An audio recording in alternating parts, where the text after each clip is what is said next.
Well, hey everyone, welcome to my talk. It's a bit weird doing it over video recording, but hey, we'll make it work. My talk is called The Player and the Pentacle, Folkloric Motifs for Narrative Design. So before we get into it, I thought I'd just talk a little bit about who I am. I am based in New Zealand, so there is a chance that a lot of you guys probably have not heard of me before. I'll catch you up to speed now. I am a freelance narrative designer, a game writer, transmedia producer, creative director, and screenwriter. I'm also a PhD researcher at AUT, exploring the connection between folklore and interactive game narrative design. I also pioneered New Zealand's first tertiary paper on narrative design at AUT. And I have worked on IPs such as Path of Exile, Orbis VR, Banners of Ruin, Pathfinder, Heroic, Magic Duel. I've also been a narrative consultant for companies like Augusto, which is an advertising agency here in New Zealand, QED Software, and I helped on notes for the interactive theatre piece Pleasure Dome, and most recently have been working with the New Zealand Film Commission as a narrative design mentor for local developers.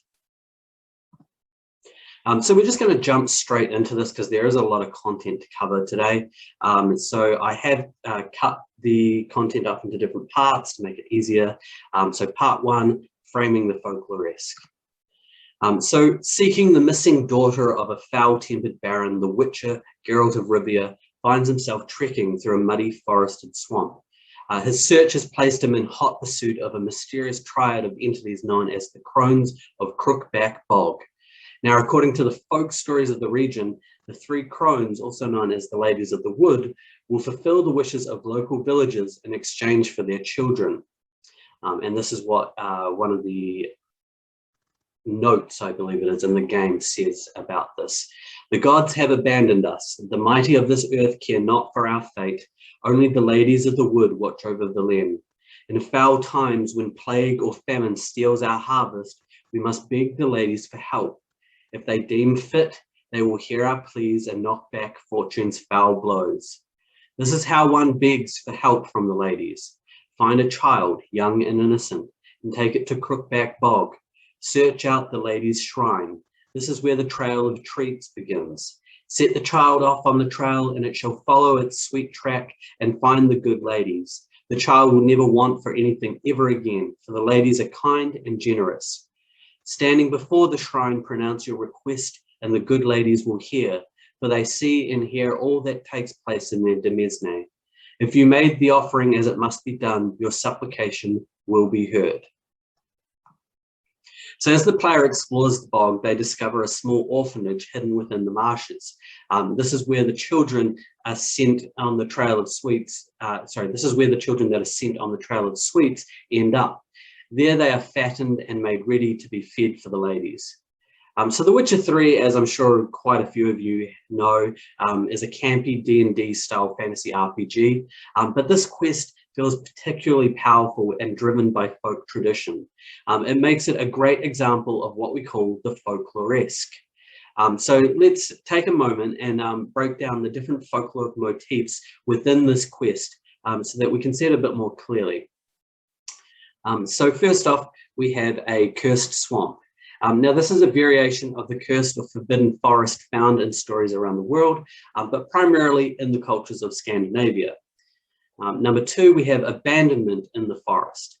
Another common motif in folklore, seen via the villagers sending their children on the trail of treats into the bog. Now I'm just going to move my face here so I can see the rest of this. There we go. Okay, number three, swamp or water as a path to the magical. So water is actually a regular symbol in folk literature. It typically signifies the passing of the hero from the realm of the living and into the realm of the dead. Number four, we have the three witches, again found in various stories around the world, particularly in Germanic lore this time. The motif of three witch sisters is also found throughout Europe. And we'll just move again. This might be a pain, but we'll see how we go. Okay, number five, trail of treats. Magic sweets are found in fairy tales They're used to lure children to their doom. In Jewish folklore, we find trails that guide characters in the direction of an other world or the world of the dead. Folk tales in India make reference to paths that characters are forbidden to step outside of, or else they will face certain death. Number 6, children being eaten. Now, children are abducted in Icelandic lore. They're murdered in Irish and Jewish stories. Other stories see children abandoned, stolen by witches, sold or promised to fairies. And then in ancient Greece, we have the Lamia, a witch famous for devouring children. Number 7, the godling Johnny. Now, this is a character that, excuse me, that Geralt of Rivia meets on his journey. The character is an unusual creature. It's likely based on the Slavic creature known as the Bozatko. I hope I pronounced that correctly. The Bozatko, which was a benevolent household spirit, similar to like a pixie or a gnome. Number 8, sacrifice for the good of a community. So a reoccurring belief throughout agrarian or farming cultures is that of having to sacrifice something for the good of the community, typically for the good of the harvest. The medieval Benandanti cult of northern Italy, for example, gave their lives to do battle in the spirit against evil witches for the safety of their harvests. So you'll notice that the beats in this Witcher quest line are not exact replicas of the motifs I've just described.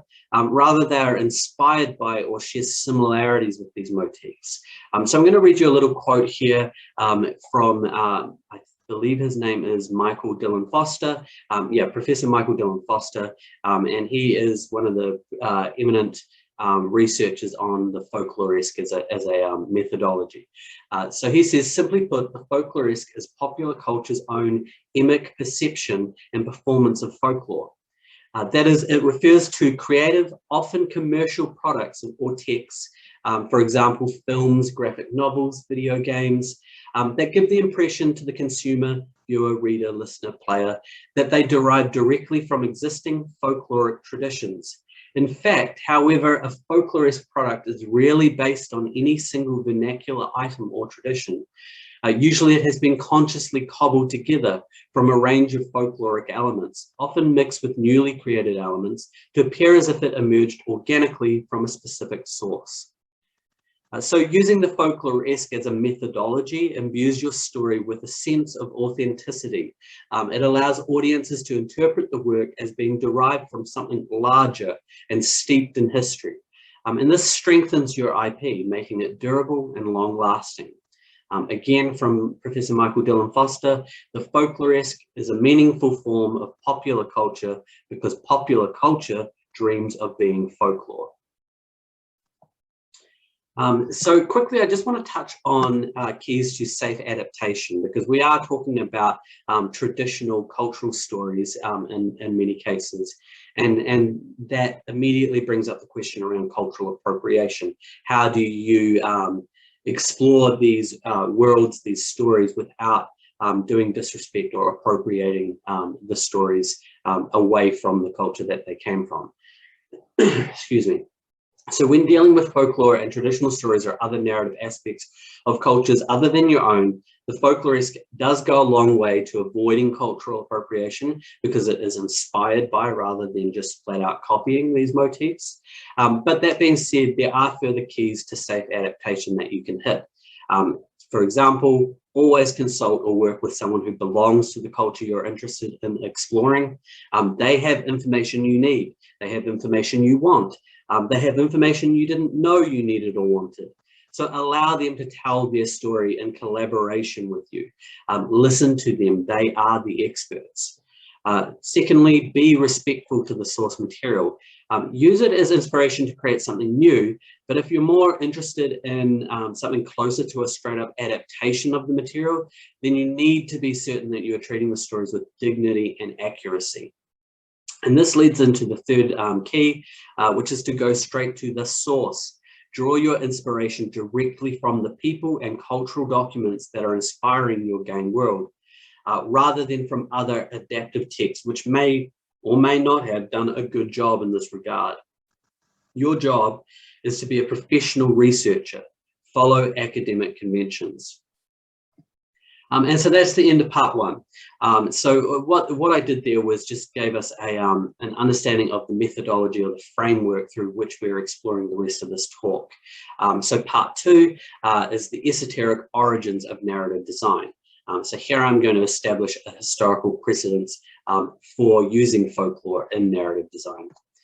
So during legend performance, the boundary of narrator and audience blurs, transmission taking place interactively.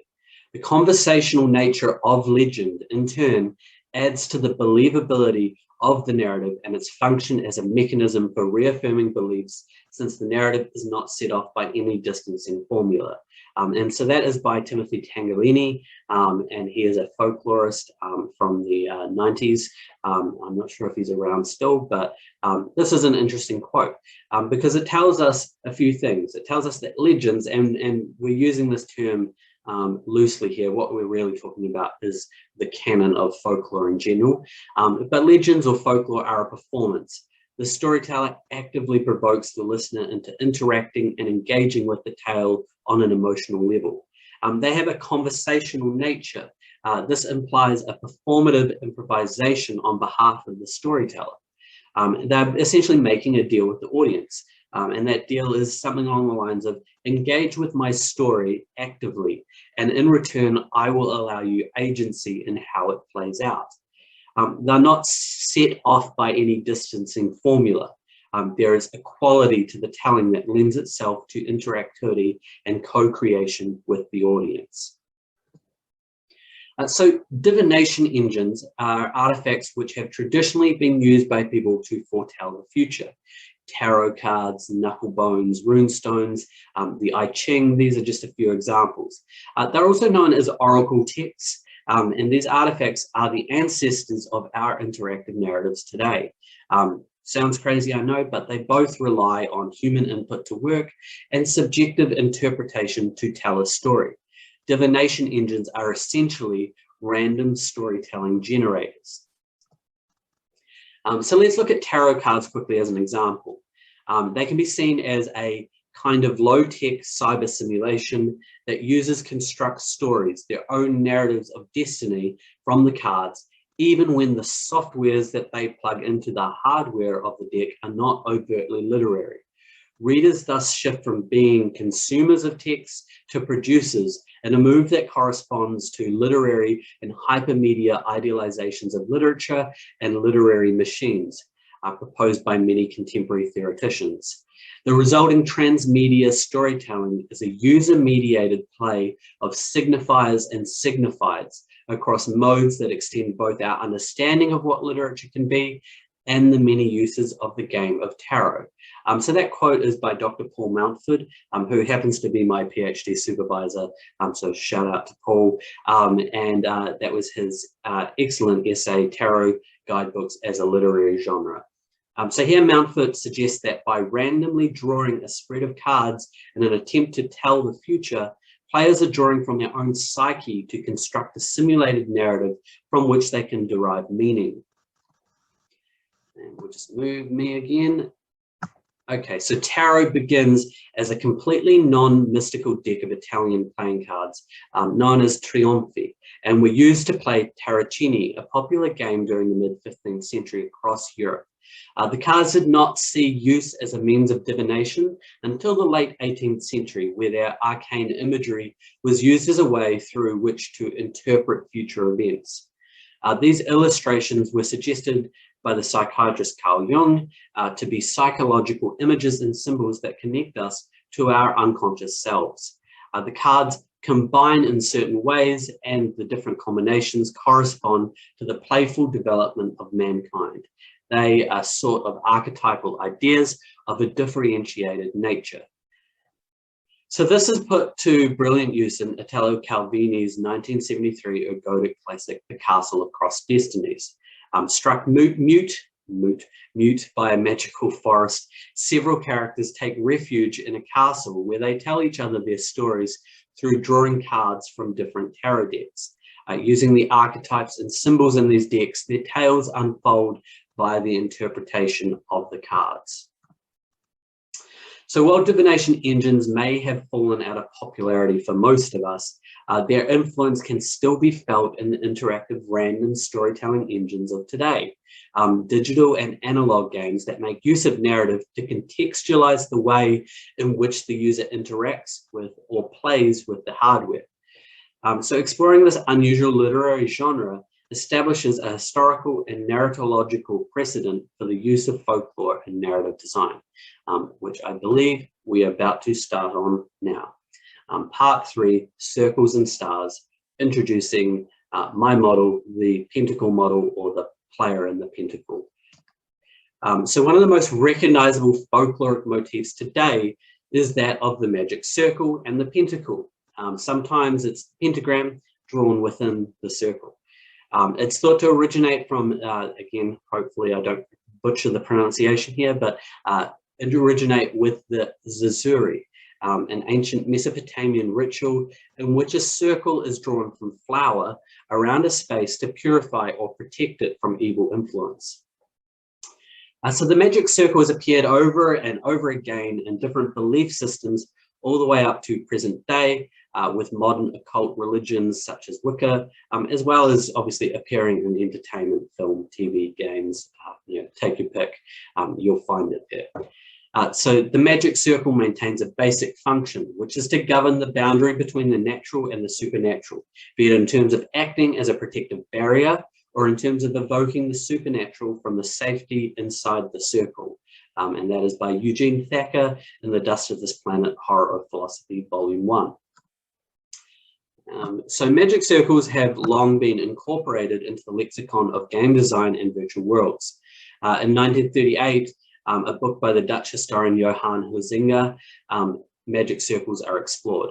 And he says all play moves and has its being within a playground marked off beforehand either materially or ideally deliberately or as a matter of course. Just as there is no formal difference between play and ritual, so the consecrated spot cannot be formally distinguished from the playground. The arena, the card table, the magic circle, the temple, the stage, the screen, the tennis court, the court of justice, etc. They are all in form and function playgrounds, forbidden spots, isolated, hedged around, hallowed, within which special rules obtain. All are temporary worlds within the ordinary world, dedicated to the performance of an act apart. So to sum up, magic circles consecrate a space. Magic circles govern the boundaries between the natural and the supernatural. Magic circles create temporary worlds within the ordinary worlds, and magic circles can summon spirits or protect the practitioner against them. So the Pentacle of narrative design is a non-linear narrative structure for video games. While a traditional narrative structure follows a linear ascent pathway of, inciting incident, rising action, climax, falling action, denouement or epilogue, the Pentacle considers the direction of story as being unpredictable, instead seeing the experience blossom outwards in multiple directions. The Pentacle also follows the rules we just established around the magic circle. It consecrates or sets apart a space for the player to engage with something beyond themselves. It governs the boundary between the natural and the supernatural. It allows for the fantastical to supersede the normal via ludonarrative immersion. It creates a temporary world within our ordinary world. And lastly, it summons spirits, right? NPCs, enemies, bosses, etc. for the player to engage with. So we're going to go through each point of the star and circle now. So first, you'll see in this little diagram here, the space between the circle and the star has been highlighted as story. So story is the consecrated space within the magic circle. In this context, it is defined as the game world itself. Everything that expresses the creative intentions of the developers to the players. Story includes characters, enemies, items, plot events, etc. But it can also include gameplay, level design, character design, sound effects, VFX, etc.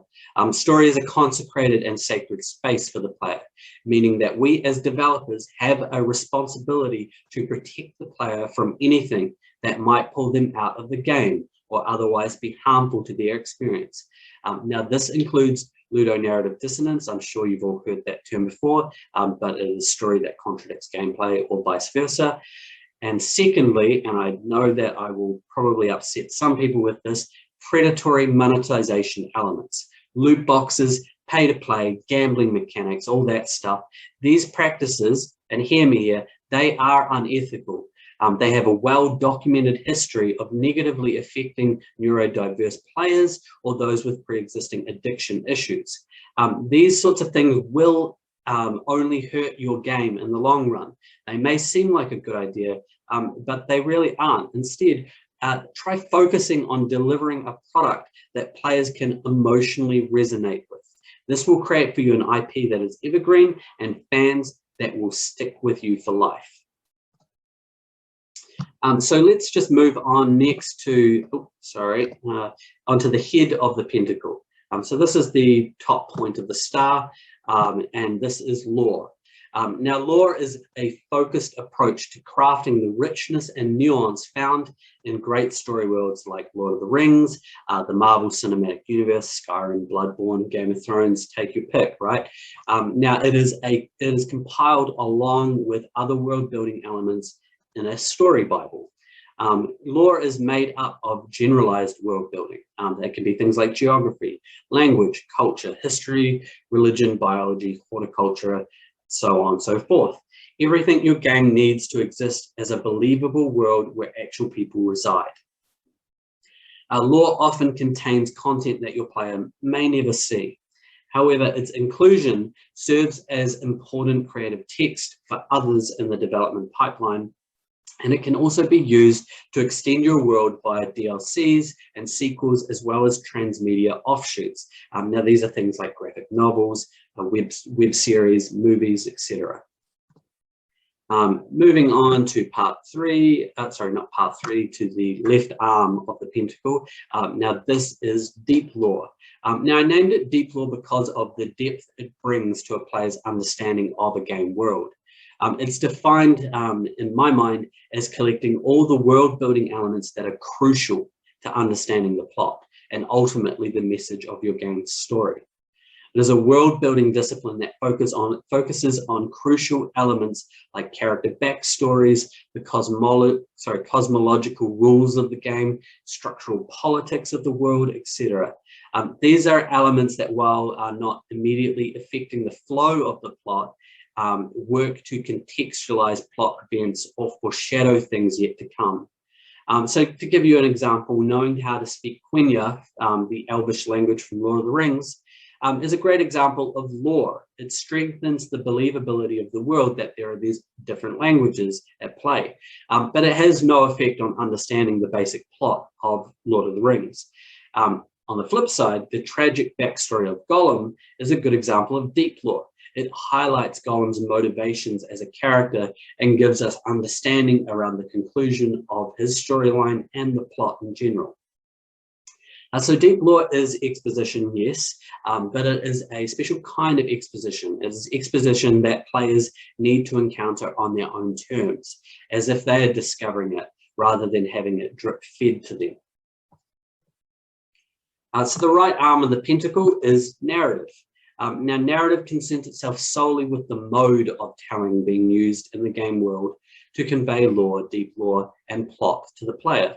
When we discuss or consider narrative, we're looking at what tools we want to use to present information to the player. So narrative relates directly to the working parts of the game's story: NPCs, items, enemies, text-based pickups, audio diaries, music, visual style, tone, level design, etc. Ask yourself, how do all these disparate elements come together to tell a cohesive story? How do they guide the player through the deeper themes or philosophical questions we are asking through our game world? The left foot of the pentacle is plot, and plot functions similarly in an interactive piece to how it does in a traditional story, with one key amendment.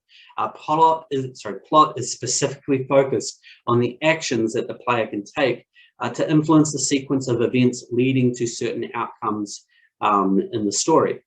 With this in mind, more traditional elements of plot can be considered as well, such as looking at your game through the lens of an action line, the physical journey of the player, or a relational line, the emotional journey between the player, their avatar, and the most important NPC or NPCs in the game to the player and the avatar. So not all games require both an action line and a relational line, but it does pay to consider both during the development process. As I'm sure you can imagine, a game like Doom does really well with an action line, but may not have a relational line, or at least not a very strong relational line.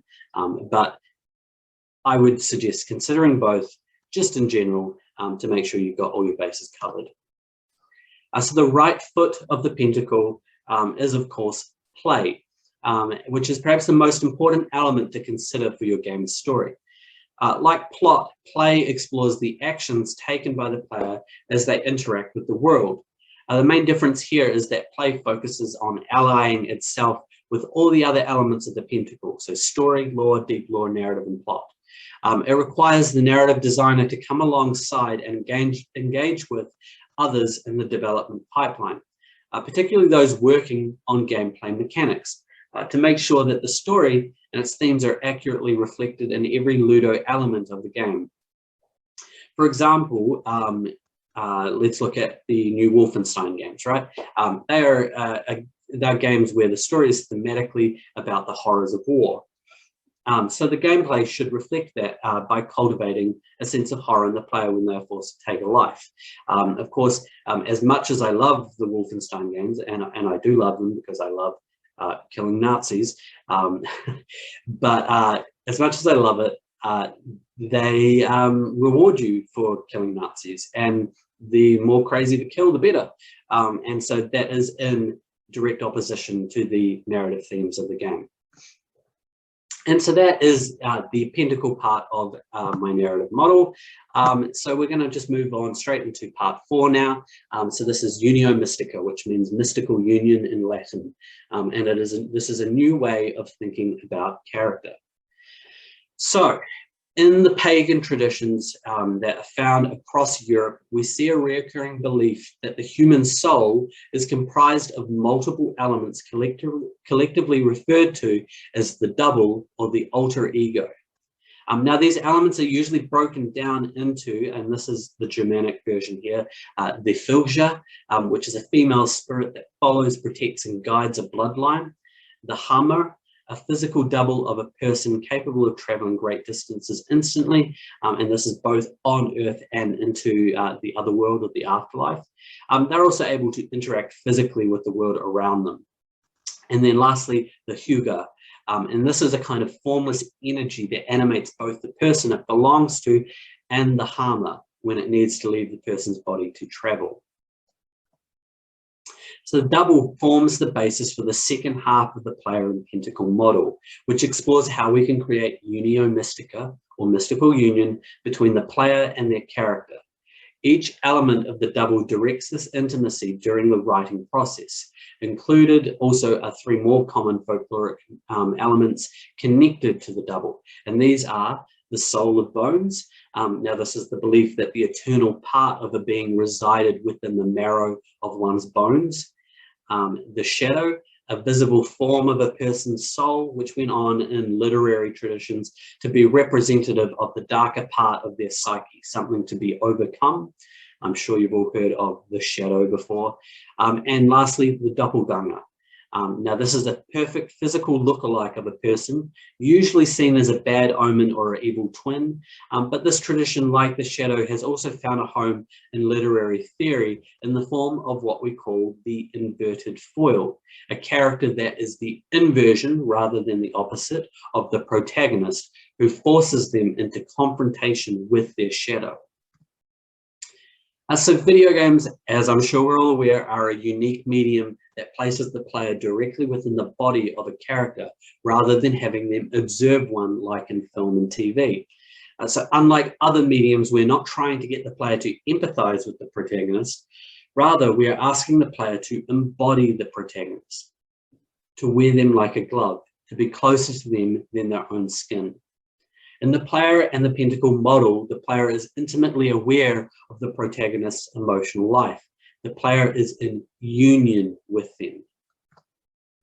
Union begins with the understanding that the player is our Hugo. They are the energy or essence that animates both the protagonist and their harmer. The Hugo is suggestive of a player's ability to involve themselves with and control multiple aspects of the story world.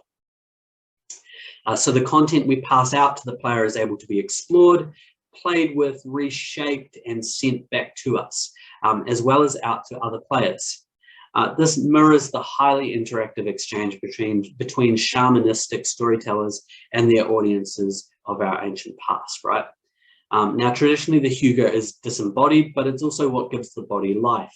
It can influence others over great distances and superposition itself across other dimensions. So the Hugo, or player's first point of call when entering the game, is to enter or create a protagonist to role players. Understanding the difference between the player and the character they inhabit is key here, as it allows us to consider the player and the protagonist in cohabitation with each other rather than the player possessing them. So cohabitation means that the will of an authored character is not superseded entirely by the will of the player. Respecting this separation encourages the player to work alongside the protagonist to achieve their aim. The player's actions then become colored by the personality of the character they are occupying. Through all this, we can see that the protagonist is a kind of collection of traits that need to be fed or reinforced by the player, resulting in a desire to positively engage with the narrative themes instead of fighting against them. Okay, so the player is the harmer. The Hugo has the ability to sheath itself within the harmer, a physical double of a person, so as to complete tasks far away, or in some cases, other worlds entirely. Excuse me. Likewise, the player, or the Hugo, has the ability to leave the game world and superposition themselves through the harmer, or their real selves, into our post-digital world, which is our other world of pervasive communication. So we can consider the harmer as being an avatar constructed by the player to best reach those that exist on transmediated platforms outside the game. So things like Facebook, Twitter, YouTube, Instagram, TikTok, blogs, fan fiction. Through technology, players have the power to nourish and grow stories they like, or cut back and destroy those that they don't. So compare this for a moment to the audiences of folklore in the past, choosing to share and edit their own folk stories, or to let them fall into insignificance. A player can now push their likes, dislikes, thoughts, suggestions, and demands across multiple platforms at once to potentially thousands of people at the same time. Stories that begin as small anecdotes or discussions online now have the power to balloon at a rapid speed and change the world around them. The author or authors or the developers are no longer in control of the narrative. Instead, we are in conversation with the player. The player in the Pentacle model seeks to embrace this reversal of power through the act of regenerative listening and understand the player's ability to influence our story and use it to affect our reality. So the player's ability to occupy their harmer and project themselves across social media opens up new avenues for narrative design, obviously, around the onboarding and offboarding of a game. Also, when the player tweets a review or pauses the game to take a break, the story no longer ends. Instead, it's an opportunity to explore new avenues of immersion. Knowing your players are eager and willing to get in that wet sand with us and start shaping castles means we can deliberately leave parts of the game world vague so that they can create answers for themselves. So moving on, let's look at the protagonist and their shadow. So the shadow is the true threat to success in a player and Pentacle narrative. It represents the untamed, violent nature of the protagonist and is what threatens to consume them if they do not overcome it. The shadow is a complex psychological product of living within a broken system. Your protagonist will have developed their shadow as a side effect of existing within a system founded on tribalism and violence. And while the protagonist and the player might be pitted against an evil villain, the true threat to their survival is internal.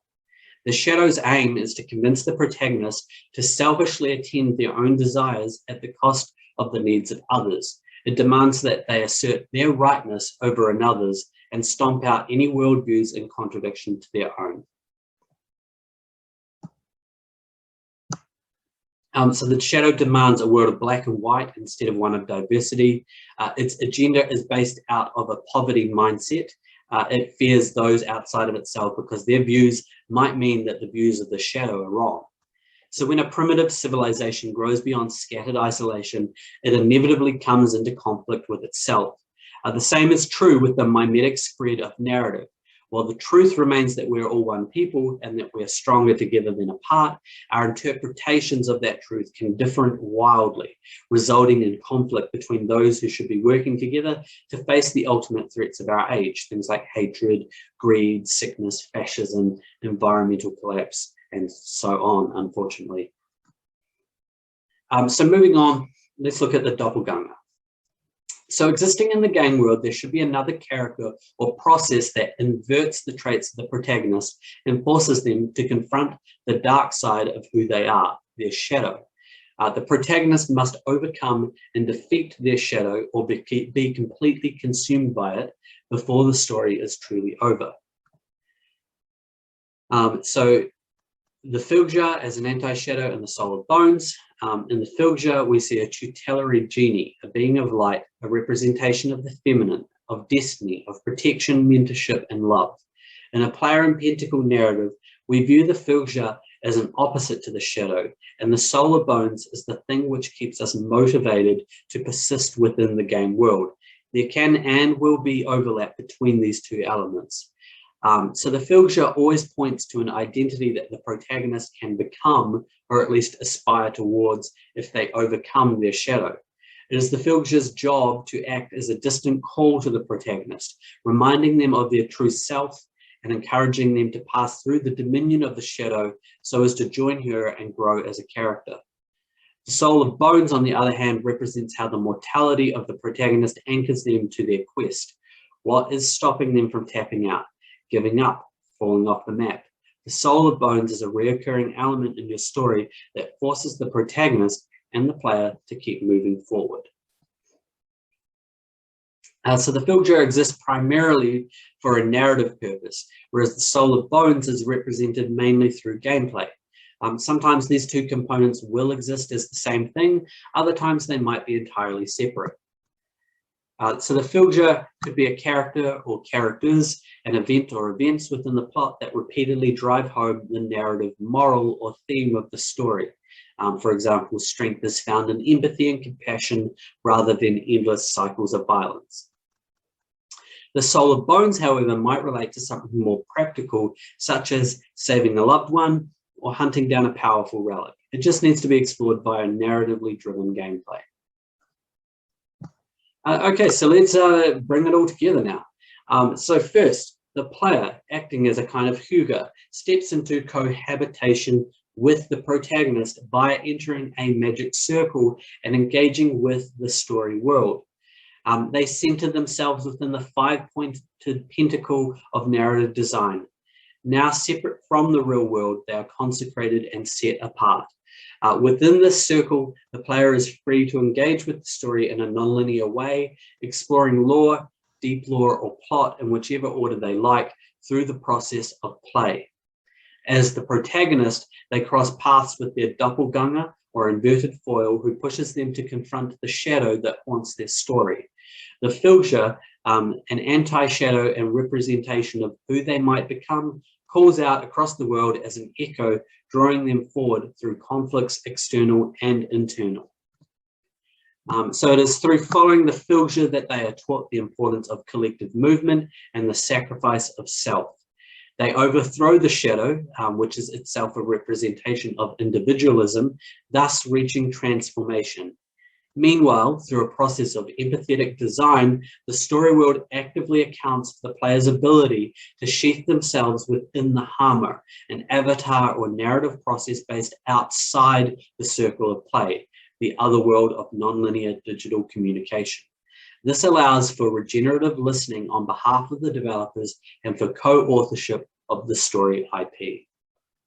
And that is it, guys. I hope you enjoyed it. I'm gutted that I couldn't actually be there for this, but we got through it in the end. So feel free, if you want my slides, to hit me up online. My Twitter handle is @thepunkwriter, P-U-N-K. So just hit me up there. I will give you the notes and I can answer any questions that you might have. Anyway, thank you so much for that, guys. Enjoy the rest of the conference.